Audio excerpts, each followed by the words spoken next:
በስመ አብ ወወልድ ወመንፈስ ቅዱስ አሐዱ አምላክ አሜን። እግዚኦሙ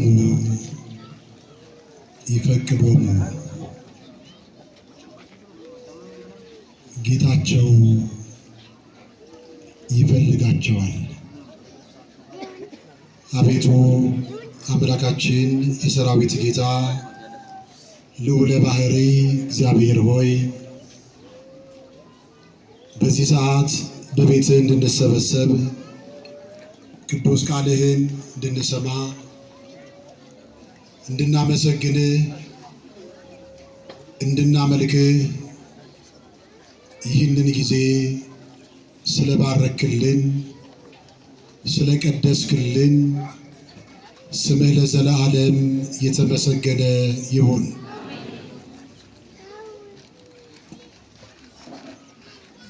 የተከበራችሁ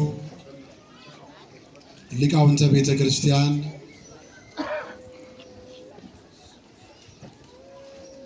መምህራነ ወንጌል፣ ዘማሪያን ወንድሞቼ፣ አይንተ እግዚአብሔር ካህናት፣ ላይካነ ምስጢር ዲያቆናት፣ የተወደዳችሁ የእግዚአብሔር ቤተሰቦች፣ የእመቤታችን የቅድስት ድንግል ማርያም ወዳጆች፣ በኃያሉ በገናናው አምላካችን በልዑል እግዚአብሔር ፍጹም ሰላም እንደምን አደራችሁ?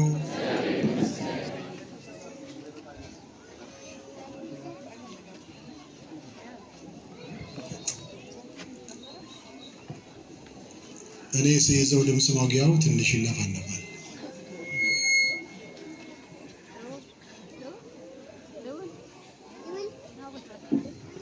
እንደምን አደራችሁ? እንደምን ቆያችሁ? ለዚህ ዕለት ለዚህ ሰዓት ያደረሰን አምላክ ክብር ምስጋና ይግባው። የእመቤታችን የድንግል ማርያም አማላጅነቷ በረከቷ ፍቅሯ በሁላችን ላይ ይደርብን። እንኳን አደረሳችሁ።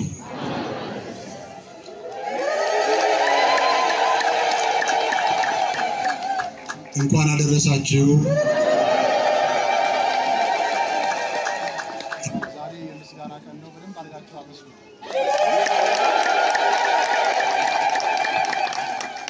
አመስግኑ። እግዚአብሔር ይክበር ይመስገን። አሜን።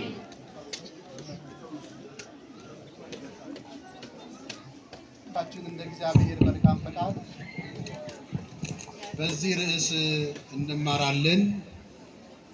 የጥበብ ባለቤት የምስጢር ባለቤት እግዚአብሔር አምላካችን ለሌለ ባሪያው ተናጋሪ አንደበትን ለሁላችሁም አስተዋይ ልቦናን እንዲያድላችሁ ቅዱስ ፈቃዱ ይሁንልን። ዛሬ ዕለቱ ምንድነው? ሲሁላችሁም በሉ። ዕለቱ ምንድነው? ሆሳዕና። ምን ማለት ነው? ሆሳዕና ማለት አሁን አድን ማለት ነው። ይህን ዝማሬ የዘመሩ በዘመኑ የነበሩ አይሁዳውያን የእስራኤል ሰዎች ሕፃናት ድንጋዮችን በአንድነት ሆነው የዘመሩት ዝማሬ ሆሳዕና የሚል ነው። አሁን አድን። ይሄ ዝማሬ ተማጽኖ ያለበት ዝማሬ ነው። እስራኤል በወቅቱ በሮማውያን ቅኝ ግዛት ስር ስለነበረች ለዘመናት በሀገራቸው እየኖሩ ግን ሀገር የሌላቸው የሀገራቸውን ባንዲራ መስቀል ያልቻሉ በባርነት ለዘመናት የኖሩ በግዞት ለዘመናት የኖሩ በመራብና በመጠማት የኖሩ ክርስቶስ ወደዚህ ዓለም ሲመጣ የዘመሩት ዝማሬ ሆሳዕና የሚል ነው። እባክህ ጌታ ሆይ ለእስራኤል ሲሆን ባርነቱ ጸንቶብናል፣ መከራው በዝቶብናል፣ በሮማውያን ቅኝ ግዛት ስር ነው ያለነው። ቅድም እንደተዘመረው ዝማሬ በገዛ ምድራችን ባዕዳን ሆነናል፣ በገዛ ሀገራችን ስደተኛ ሆነናል፣ በገዛ ሀገራችን ረሃብተኞች ሆነናል፣ በገዛ ምድራችን እያለቀስን ደረታችንን እየደቃን እንኖራለንና ጌታ ሆይ አሁን አድን። ከሞት ጋር ለተናነቀ ሰው የሚዘምረው ዝማሬ ቢኖር ሆሳዕና በአርያም የሚል በአርያም የምትኖር ጌታ ሆይ እባክህ አሁን አድን። በጦርነት ላይ ያሉ ሰዎች ሊዘምሩት የሚገባው የተማጽኖ ዝማሬ ሆሳዕና የሚል ነው። በመከራ ውስጥ ያሉ ሰዎች የሚዘምሩት ዝማሬ ነው። በልዩ ልዩ ኃጢአት ውስጥ ያሉ ሰዎች የሚዘምሩት ዝማሬ አሁን አድን የሚል ነው። በጭንቅ የተያዙ ሰዎች ቀኑ ጨለማ የሆነባቸው፣ ሜዳው ተራራ የሆነባቸው፣ ገደል የሆነባቸው፣ ኑሮ የተዛባባቸው፣ ልጆቻቸው በረሃብ እያለቁ ያሉ ሊዘምሩት የሚገባው ዝማሬ ሆሳዕና አሁን አድን የሚል ነው። በዚያን ጊዜ እስራኤል ዘምረውታል።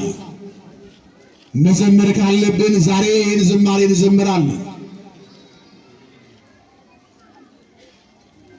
ይሄ ሰዓት የእግዚአብሔርን ማዳን በተስፋ የምንጠብቅበት ሰዓት ነው። ይሄ ሰዓት ጌታ ሆይ እባክህ አድን ብለን ወደ እግዚአብሔር የምንጮህበት ሰዓት ነው። በጭንቅ ያሉ አይሁዳውያን እባክህን አድን ብለው ዘምረዋል። በዓላማ የዘመሩ አሉ፣ ዝማሬውን በመስማት ደግሞ የዘመሩ አሉ። እኛ የምንዘምረው ግን በመስማት ሳይሆን መከራው በትክክል እኛንም ስለጎበኘን ከእስራኤል መከራ በላይ አሁን ያለንበት የመከራ ዘመን የሚበልጥ ስለሆነ ሆሳዕና አሁን አድን ብለን ልንዘምር የሚገባው ዛሬ ነው። የዛሬው በዓል ታላቅ በዓል ነው። የእግዚአብሔር ልጆች የዛሬው በዓል እንዲህ በቀልድ የሚነገር አይደለም። በትንሽ ደቂቃ የሚተረክም አይደለም። ልዩ የሆነ በዓል ነው ዛሬ የምናከብረው። ጌታችን መድኃኒታችን ኢየሱስ ክርስቶስ ወደ ኢየሩሳሌም ቀረበ። ወደ ደብረ ዘይት ወደ ቤተ ፋጌም ሲደርስ ከደቀ መዛሙርቱ ሁለቱን ላከ ይላል። ስንቱን ላከ? ከደቀ መዛሙርቱ ሁለቱን ላከ።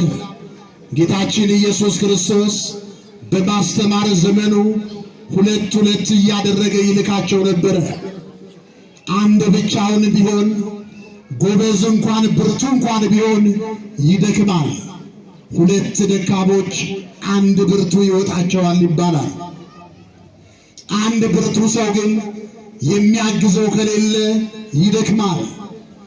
ስለዚህ ሁለት ሁለት አድርጎ ሲልካቸው አንዱ ቢወድቅ ሁለተኛው ያነሳል፣ አንዱ ቢደክም ሁለተኛው ያበረታል፣ አንዱ ቢያንቀላፋ ሁለተኛው ያነቃል።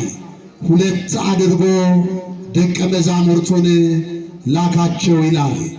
እንዲህም አላቸው፣ በፊታችሁ ወዳለችው መንደር ሂዱ። በዚያን ጊዜም የታሰረች አህያ ውርንጫም ታገኛላችሁ ይላል። ስንት ታስረዋል?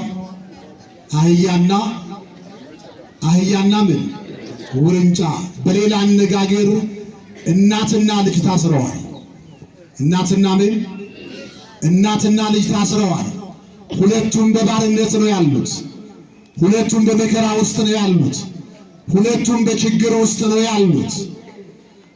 እናት በባርነት ሆና ልጅ ከወለደች የምትወልደውም ልጅ ለባርነት ይዳረጋል። የእግዚአብሔር ልጆች ልጅ ከመውለድ በፊት ልጅ ከማግኘት በፊት ነፃ መውጣት ያስፈልጋል። በባርነት ሆነን በችግር ሆነን በኃጢአት በበደል ውስጥ ሆነን ልጅ ብንወልድ የሚወለደውም ልጅ ባሪያ ነው የሚሆነው። የሚወለደውም ልጅ ለመከራ ተላልፎ ይሰጣል። የሚወለደውም ልጅ ለባርነት ተላልፎ ይሰጣል። መጀመሪያ ልጅን ወደ ዓለም ከማምጣት በፊት ነፃ መውጣት ያስፈልጋል። አህያዋ በባርነት ስላለች የወለደችው ውርንጫ ሳትወድ በግድ በባርነት እንድትኖር ተፈርዶባታል። ምን በድላ ነው ልጅ?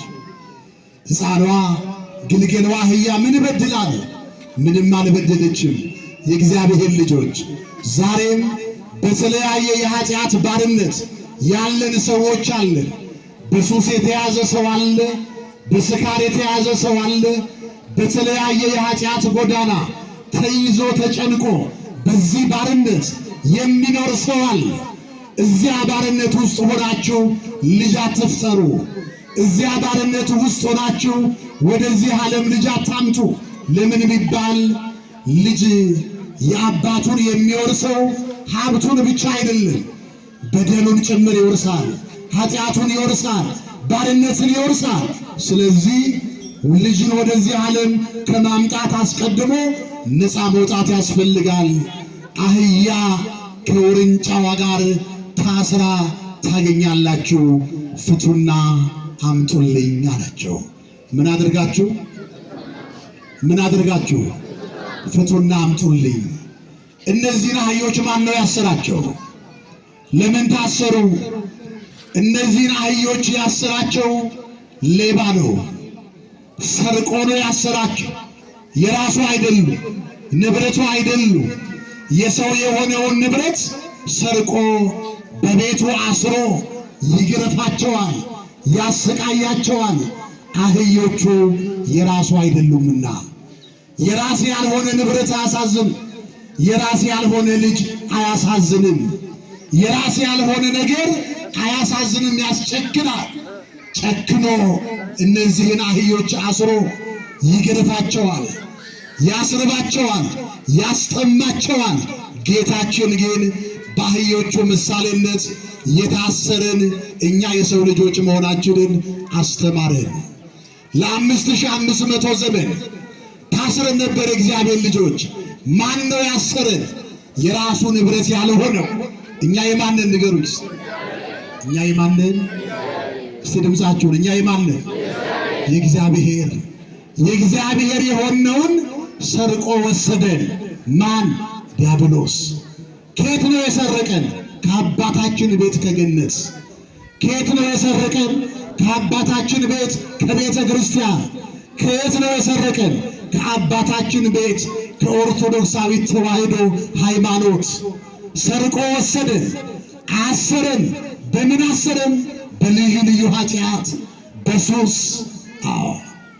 በዝሙት፣ በነፍሰ ገዳይነት፣ በተንኮል፣ በቂምና በበቀል፣ በክፋት፣ በአደመኝነት እነዚህን በመሳሰሉ ኃጢአቶች ዲያብሎስ የሰው ልጆችን አስሮ ለ5500 ዘመን ያሰቃይ ነበረ። ጌታችን መድኃኒታችን ኢየሱስ ክርስቶስ ፍቱና አምጡልኝ ብሎ ደቀ መዛሙርቱን ላከ። ለምን ራሱ አልፈታ? ወይዘሮችን ለምን አላዘዘም? የታሰሩትን መፍታት የካህናት ሥራ ስለሆነ ነው። የማን ሥራ? የማን ሥራ? ቅድም ሲነገር ሰምታችኋል። ሳትፈቱ እንዳትሄዱ እስከ ዕለተ ዓርብ ድረስ እግዚአብሔር ይፍታ አይባልምና።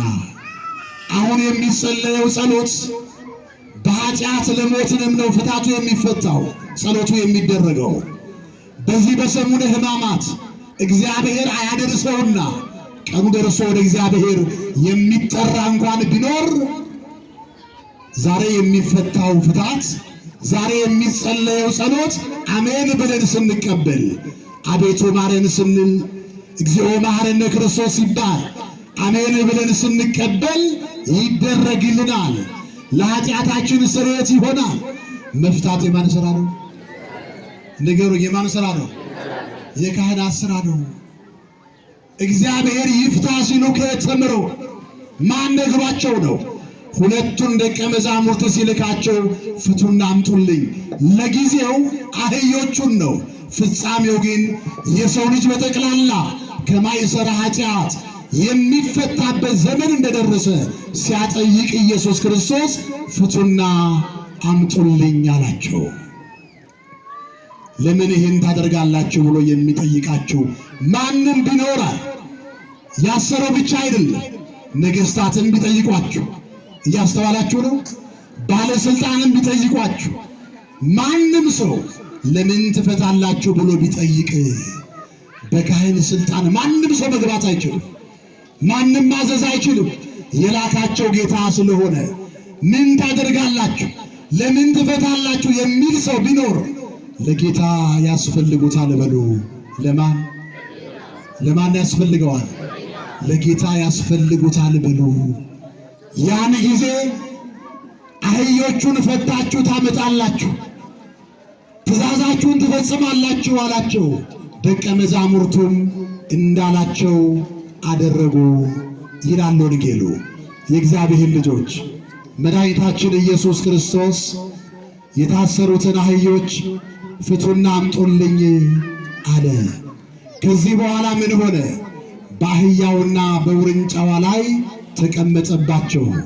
ወደ ኢየሩሳሌም ሲገባ ደቀ መዛሙርቱ ከደስታቸው የተነሳ ልብሳቸውን አህዮቹ ላይ አነጠፉ። ሕዝቡ ሁሉ ነጠላቸውን እያወለቁ እንኳን አንተ የተቀመጥክባት አህያ መሬት ልትረግጥ አይገባትም ብለው ልብሶቻቸውን አነጠፉ። የሚቀድሙትም የሚከተሉትም ይላል የቀደሙ ነቢያት የሚከተሉ ሐዋርያት አመሰገኑት። ሆሳዕና በአርያም የዳዊት ልጅ እያሉ ጌታችን ኢየሱስ ክርስቶስን አመሰገኑ። ምስጋናው ሲበዛ፣ እልልታው ሲበዛ፣ ጭብጨባው ሲበዛ ከውስጥ ያሉ ሹማምንቱ ባለስልጣናቱ ደግሞ ማንጎራጎር ጀመሩ። የእግዚአብሔር ልጆች እነዚህን ዝም በሉ በላቸው። የሚያመሰግኑት ማንን ነው? ማንን ነው? ንገሩኝ። አብረው ማመስገን ሲገባቸው እነዚህን ዝም እንዲሉ እዘዝ፣ እንዳይናገሩ እዘዛቸው። ምን አለ ክርስቶስ? እነዚህ እኮ ዝም ቢሉ ድንጋዮች ያመሰግናሉ። እኛ እኮ የተጠራ ነው እዚህ እግዚአብሔር ልጆች አመስጋኝ ጠፍቶ አይደለም፣ የሚያመሰግን ጠፍቶ አይደለም። ምናልባት እግዚአብሔር ከመረጠን በዚህ በረከትን የምናገኝ ከሆነ ብለን ነው እንጂ እኛ ባናመሰግን ማን ያመሰግናል? ድንጋዮች ያመሰግናሉ። መድኃኒታችን ኢየሱስ ክርስቶስ በብዙ ምስጋና ኢየሩሳሌም በምስጋናው እስክትናጥ ድረስ ወደ ኢየሩሳሌም ኢየሱስ ክርስቶስ በአህያና በውርንጫይቱ ላይ ሆኖ ገባ። ባጭሩ የዛሬውን በዓል ስናይና ስንመለከት የተወሰኑ ነገሮችን እናያለን። የዛሬውን በዓል ስናከብር የተናቁ የተከበሩበትና ውለታቸው የተመለሰበት ቀን ነው። የተናቁ ምን የሆኑበት የተከበሩበት ቀን ነው። ማን ነው የተናቀው? አህያ የተናቀች ናት አይደል? ናት። ይሄ በእኛ ዘንድ ነው። ግን ማናከበራት? እግዚአብሔር። አንዳንድ የምትሉት ነገር አለ። ለአህያ ምን አይጸማትም? አቅምሳችኋል? ልክ አቅምሶ እንዳየ ሰው እኮ ነው እኛ ተረቱን የምንተረተው። ለአህያ አሁን እስቲ ለአህያ ብትሰጧት እምቢ ትላለች? ያየ ሰው አለ እንዴ? አፈርሶ አለው። ለአህያ ምን አይጥማትም? አህያ አልጋ ሲሏት ምን ሰጣችኋት? አልጋ ሳትሰጡ አሁን አልጋ አዘጋጅቶ አህያን ተኝ ብሎ የሞከራል አለው። የነገሩ ውስጥ ሳንሞክር አህያ አልጋ ሲሏት አህያ እንዲህ አለች ትላላችሁ። ደግሞ እኔ ከሞት ብላለች። ግን ሰምታችኋል? እንደውም አንድ አባት ሲናገሩ ምን አሉ? አህያ በጣም ለሰው ከማዘኗ ለእንስሳት ከማዘኗ የተነሳ እኔ ከሞት ምን አይብቀል ሰርዶ አይብቀል አለች። ምክንያቱም አሉ ከዕለታት በአንድ ቀን ሰርዶ ምንድን ነው ሲነገሩ እናንተ የምታውቁት ሳር ነው። በድሮ ጊዜ ደግሞ ሰርዶ የሚባል ትልቅ ግንድ ነበር፣ በጣም የሚከብድ። የአህያዋ ስራ ይሄንን ትልቁን ግንድ መሸከም ነው። ለብዙ ዘመናት የተሸከመች አህያ እድሜዋ እያረጀ ሲመጣ የእንስሳት ሁሉ ንጉሥ የሆነው አንበሳ አንቺ ይበቃሻል አላት። አንደኛ ፍጥረትሽ ቀንሷል፣ ቶሎ ልታመጪ አልቻልሽም። ሁለተኛ አርጅተሻል፣ ከዚህ በኋላ ጉልበቶችሽም ደክመዋል። አንቺ አርፈሽ ተኚ። ይሄንን ሰርዶ የተባለውን ግንድ የምታመጣው ከዚህ በኋላ ድመት ናት አለ አንበሳ። ማናት? ማናት? ድመት ናት። አረ የእንስሳት ንጉሥ ክቡር አንበሳ ሆይ እንደው እቺን ድመት ከምትገላት እቺ ድመት ከምትሞት ግድ የለም እኔ እስከሞት እሸከማለሁ አለች። እንደውም የንጉሱን የአንበሳውን ቃል አላከበርሽምና ሞት ይገባሻል ብሎ ፈረደባት። ምን አለች አህያ ታዲያ? እንደው የእንስሳት ንጉሥ ሆይ ክቡር አንበሳ ከመሰቀሌ ከመሞቴ በፊት አንድ ጸሎት ወደ አምላኬ ላቅርብ ፍቀድልኝ አለችው። ምንድነው አላት? እኔ ከሞት ይሄው ነው ጸሎቷ እኮ በቃ። ምክንያቱም እሷ ከሞተች በኋላ ሰርዶ ካለበቀለ ማን አትጎዳም ማለት ነው። አያችሁ ለድመቷ እንዴት እንደራራች አህያ። እኔ ከሞትኩ በኋላ በቃ ይብቀል፣ እናንተ ግን በሌላ ነው የምትተርቱት ማለት ነው። ዞሮ ዞሮ አህያ ተብላችሁ ብትሰደቡ ክብር ነው ውርደት?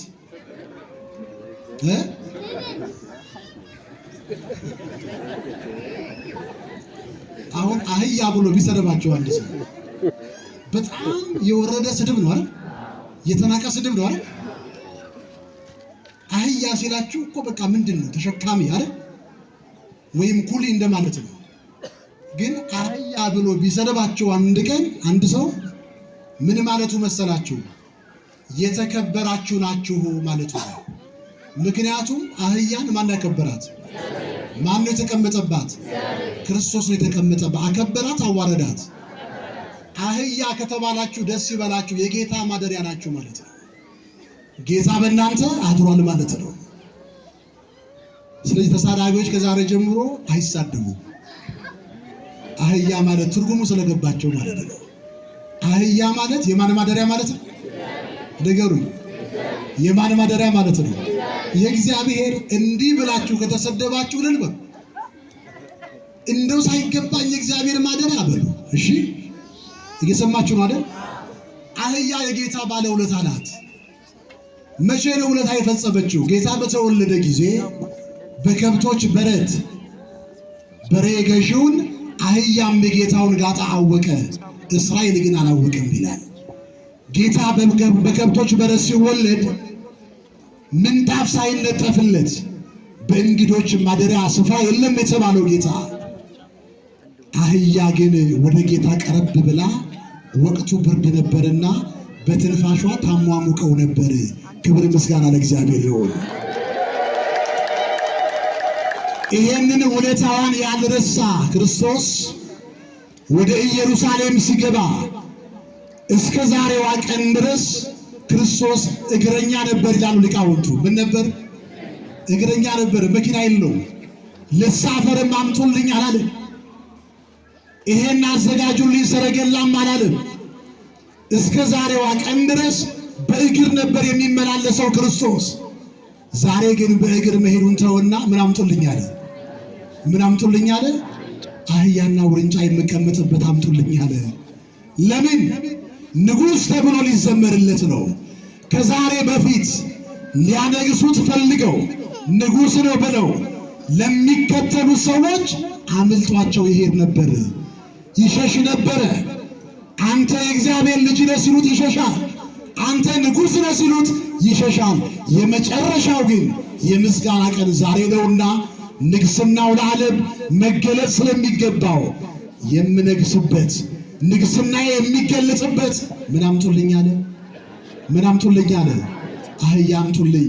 የተናቀችዋ አህያ የተከበረችበት ቀን ነው። የተናቁት የሰው ልጆች የተከበሩበት ቀን ነው ዛሬ። የእግዚአብሔር ማደሪያ ከሆን ከዚህ በላይ ክብር የለምና አመስግኑት እግዚአብሔርን። ሌላው የዛሬውን በዓል ስናስብ ታላቅ ነገር የተደረገበት ቀን ነው ብለናል። ትንቢት የተፈጸመበትና ትንቢት የተነገረበት ቀን ነው ዛሬ። ሁለት ነገሮች ናቸው። አንደኛው ትንቢት ተነግሯል፣ ሁለተኛው ደግሞ ትንቢት ተፈጽሟል። የተፈጸመው ትንቢት የማን? እነ ዘካርያስ የተናገሩት ትንቢት በዛሬው ቀን ተፈጽሟል። ዘካርያስ ምንድነው ያለው? እነሆ ንጉሥሽ አለ ለጽዮን ልጅ ንገሯት። ይሄ የማስጠንቀቂያ ቃል ነው። ነቢያቱ ተናግረዋል። ያልተናገሩት ምንም ነገር የለም። ለጽዮን ልጅ ንገሯት፣ እንዲህም በሏት፣ እነሆ ንጉሥሽ በአህያ ላይና በአህያይቱ ግልገል በውርንጫዋ ላይ ተቀምጦ ወደ አንቺ ይመጣል። ክብር ምስጋና ለእግዚአብሔር ይሁን። ተስፋ ለቆረጥን ሰዎች ንጉሣችን ክርስቶስ ይመጣል። ከሞት ጋር ግብ ግብ ለገጠምን ሰዎች ንጉሣችን ክርስቶስ ይመጣል። በመከራ ውስጥ ለወደቅን አንገታችንን ለደፋን ቀና ብለን መሄድ ላቃተን ሰዎች ንጉሣችን ማን ይመጣል? ንገሩኝ። ክርስቶስ ይመጣል በሉ። ንጉሣችን ማን ይመጣል? ክርስቶስ ይመጣል።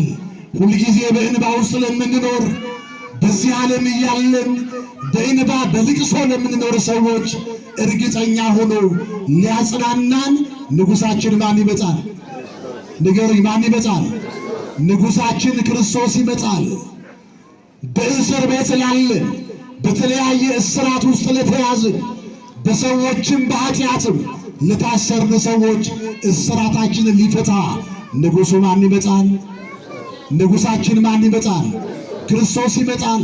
ለጽዮን ልጅ ንገሯት፣ ንጉሥሽ ይመጣል፣ የሚፈታሽ ከመከራ የሚያወጣሽ ንጉሥሽ ይመጣል ተብሎ የተነገረው ትንቢት ንጉሡ ክርስቶስ ወደ ኢየሩሳሌም ሲገባ ተፈጽሟል። በዛሬው ቀን የተነገረ ትንቢትም አለ። ስለማን? ስለ እስራኤል መፍረስ፣ ስለ ኢየሩሳሌም መፍረስ። ይሄን ትንቢት የተናገረው ማን ነው? ኢየሱስ ክርስቶስ። ምን ብሎ ተናገረ? አዎ ብታውቂ ስኖሮ የሰላምሽን ዘመን ብታውቂ ስኖሮ ግን አላወቅሽም አንቺ፣ አንድ ቀን ይመጣል ድንጋይ በድንጋይ ላይ ይፈርሳል ብሎ ስለ እስራኤል መፍረስ። አዎ በሰባ ዓመተ ምህረት በጥጦስ ዘመን ኢየሩሳሌም እንደምትፈርስ ቤተ መቅደሱ እንደሚቃጠል ክርስቶስ ትንቢት ተናግሯል። ትንቢት ተፈጽሟል በዛሬው ቀን። ወደፊት የሚመጣውን ትንቢት ደግሞ ክርስቶስ ተናግሯል። የዛሬው ቀን ደስታና ሐዘን የተቀላቀለበት ቀን ነው። ደስታና ምን? ደስታና ምን? የተደሰተው ማን ነው? ያለቀሰውስ ማን ነው? በዛሬው ቀን ደስታም አለ፣ ልቅሶም አለ። ማን ተደሰተ? እስራኤላውያን ተደሰቱ። ለምን ተደሰቱ? ክርስቶስን የጠበቁት በፈረስ ይመጣል ብለው ነበረ። በምን እሱ በምን ገባ? ከተማቸው ውስጥ አህያዋን እንደ ፈረስ አድርገው አዩዋት። ይገርማቸዋል። አህያዋን ክርስቶስ አከበራት። እነሱ ግን ገለበጡትና ክርስቶስ የተቀመጠው በአህያ ሳይሆን በፈረስ አድርገው ሆሳዕና በአርያም አሉ። ለምን? ክርስቶስ በፈረስ ከተቀመጠና ወደ ከተማቸው ከገባ በእስራኤል ሕግ ዘመኑ የጦርነት ከሆነ ዘመኑ የመከራ ዘመን ከሆነ ወታደር ነገስታቱ ጭምር በፈረስ ተቀምጠው ከተማ ውስጥ ይሄዳሉ። ያን ጊዜ ጦርነት እንደመጣ እንደታወጀ ሕዝቡ ሁሉ ስለሚያውቅ ሁሉም ለጦርነት ራሱን ያዘጋጃል። በምን ሲቀመጡ ነገስታቱ? በፈረስ። ክርስቶስ በምን ተቀመጠ? በአህያ ተቀምጠው እስራኤል ነገስታቱ ከተማ ውስጥ ከዞሩ ደግሞ አሁን አገሩ ሰላም ነው ይባላል። አሁን አገሩ ፍቅር ነው ይባላል። አሁን የሰላም ዘመን ነው ይባላል። ስለዚህ ሁሉም የሰላም መዝሙር ለመዘመር በየቤቱ ይዘጋጃል። ክርስቶስ በፈረስ ወይስ በአህያ የተቀመጠው? ንገሩኝ። በምን ተቀመጠ? በአህያ። ምንድነው ሲል? የሰላም ዘመን ደርሷል ሲል። የሰላሙን ዘመን ያምጣልን ክርስቶስ። በአህያ ላይ ተቀምጦ ወደ ኢየሩሳሌም ገብቶ ሰላምን አውጇል። በፈረስ ተቀምጠው ዛሬ ጦርነትን የሚያውጁ ሞልተዋል። ክርስቶስ በአህያ ላይ ተቀምጦ ለዓለም ሰላምን ሰጥቷል። በፈረስ ላይ ተቀምጠው ለዓለም ጦርነትን የሚሰጡ የሚያድሉ በዝተዋል ዛሬ። አሁን እስራኤል የዘመሩት እነሱ የጠበቁት ክርስቶስ የጦር መሪ ሆኖ ከሮማውያን ቅኝ አገዛዝ ነፃ ያወጣናል ብለው በፈረስ ይመጣል ብለው ጠበቁት። እሱ በምን መጣ? በምን መጣ? ግን ዘመሩ፣ ሆሳዕና ብለው ዘመሩ። አሁን አድን ጌታ ሆይ ከሮማውያን ቅኝ አገዛዝ አሁን አድነን ብለው ዘመሩ፣ አመሰገኑ። ያለቀሰው ደግሞ ክርስቶስ ነው። ማን ያለቀሰው? ማን ያለቀሰው? ነገሩ ክርስቶስ። አይሁዳውያን ሆሳዕና ሲሉ ክርስቶስን ያለቅስ ነበር። እንደውም የዛሬው ልቅሶ በጣም የተለየ ልቅሶ ነው። እጅግ በጣም በሚደንቅ ሁኔታ ነባውን እያፈሰሰ ክርስቶስ እኛ እንደምንገልጠው የልቅሶ አይነት እየተንሰቀሰቀ ያለቅስ ነበረ።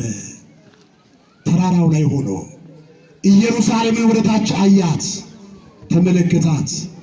እነሱ ይዘምራሉ ሆሳዕና እያሉ፣ ክርስቶስ ግን ያለቅስ ነበረ። ለምንድን ነው የሚያለቅሰው? ከ70 ዓመት በኋላ የሚደርስባትን መከራ አስቦ። እነሱ ያለፈውን ዘመን አስበው ይዘምራሉ፣ የሚመጣውን ዘመን አስቦ ክርስቶስ ደግሞ ያለቅስላቸው ነበረ። በኃጢአት ተጎሳቁለዋል፣ በኃጢአት ወድቀዋል። ከ70 ዓመት በኋላ ደግሞ ቤተ መቅደሱ ይፈርሳል፣ እስራኤላውያን ይበታተናሉ። ድንጋይ በድንጋይ ላይ አለ።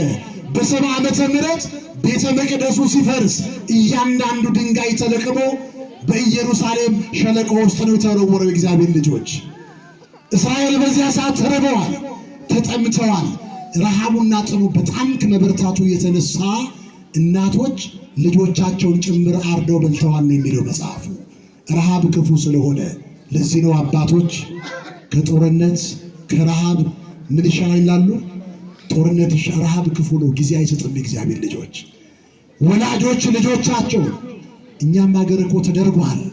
የዛሬ 100 ዓመት አካባቢ በታሪክ እንሰማለን። ይሄ ግፍ ተሰርቷል በኢትዮጵያ ላይ። ክርስቶስ እናቶች ከመራባቸው የተነሳ ልጆቻቸውን ምን ይላል? በሰማርያም ታላቅ ረሃብ ሆነ፣ ሴቶችም ልጆቻቸውን ቀቅለው በሉ። ነቢዩ ኤርምያስ እንደተናገረው ይሄ ዘመን ይመጣል። ያ ዘመን ከመድረሱ በፊት ማን አለቀሰ? ማን አለቀሰ? ወደፊት ስለሚደርስብን መከራ እግዚአብሔር ያለቅስልናል። እግዚአብሔር ልጆች ወደፊት ስለሚመጣብን ስቃይ ክርስቶስ አለቀሰላቸው። ስለዚህ ዛሬ ዝማሬ ብቻ አይደለም፣ ደስታ ብቻ አይደለም፣ ደስታና ሐዘን የተቀላቀለበት ዘመን ነው። በኃጢአት የጎሰቆል በኃጢአት ያደፍን የቆሸሽን የሞትን ስለ ሞተው ሕይወታችን ልናለቅስ ይገባል። የዛሬው ቀን ታላቅ ቀን ነው። በዚህ ቀን የተደረገው ነገር ሁሉ ተገልብጦ በዕለተ ዓርብ ሲደረግ እናያለን። ለምሳሌ ጌታችን ኢየሱስ ክርስቶስ በአህያይቱና በውርንጫይቱ ላይ ምን ሆነ? ተቀመጠ። መቼ? ዛሬ። ዕለተ ዓርብ ደግሞ በመስቀል ላይ ይሰቅሉታል። ዛሬ ምን ብለው ዘመሩለት?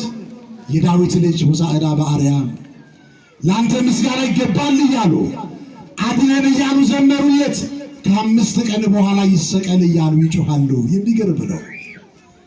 የደስታ ጊዜ 5 ቀን ናት። ስንት ቀን ናት? ስንት ቀን ናት? 5 ቀን። ዛሬ ሐዘን ላይ ያላችሁ አንድ ተስፋ አለ። ነገ ትደሰታላችሁ። ማታ ይጨልማል፣ እንደሚነጋ ተስፋ አድርገን ነው የምንተኛው። ጠዋት እንነሳለን፣ እንደሚመሽ እያወቀን እንውላለን። ማታ ላይ ያላችሁ ሰዎች ደስ ይበላችሁ።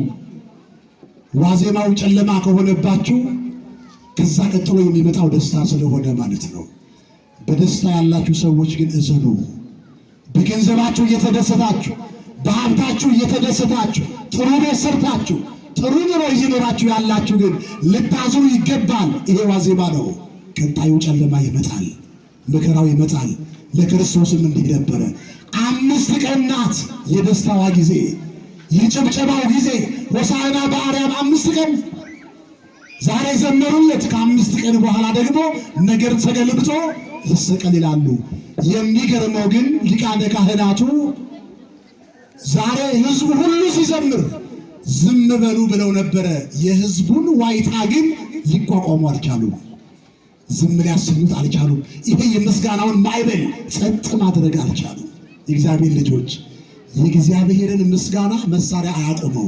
ያቆመዋል? ያቆመዋል? የነገሩ እስቲ የእግዚአብሔርን ቅዳሴ መሳሪያ አያቆመው። ማህሌቱን ወታደር አያስቆመው። ክብር ምስጋና ለእግዚአብሔር ይሁን።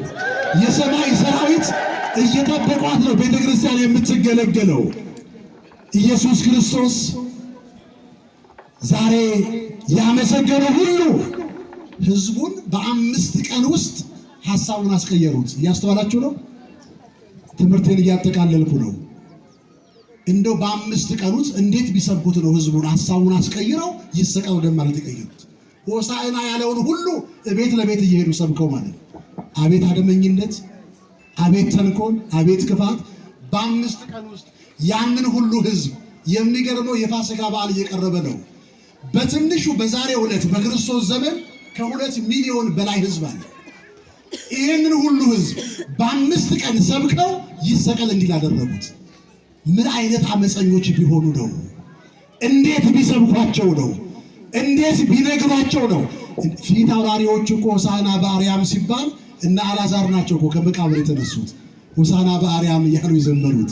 38 ዓመት የአልጋ ቁራኛ የነበረው ዛሬ ዘምሯል ሆሳዕና በአርያም ብሎ። በዕለተ ዓርብ ግን በጥፊ መታው ጌታን። እንዴት ቢሰበክ ነው? ይገርማል። ሰው ለካ መልካም ነገር ብቻ አይደለም የሚሰበከው፣ ክፋትም ይሰበካል፣ ተንኮልም ይሰበካል። ምን አይነት ጆሮ ነው የሚሰማው? እንዴት ከ2 ሚሊዮን ህዝብ በላይ በ5 ቀን ውስጥ አሳንሶ ይሰቀል?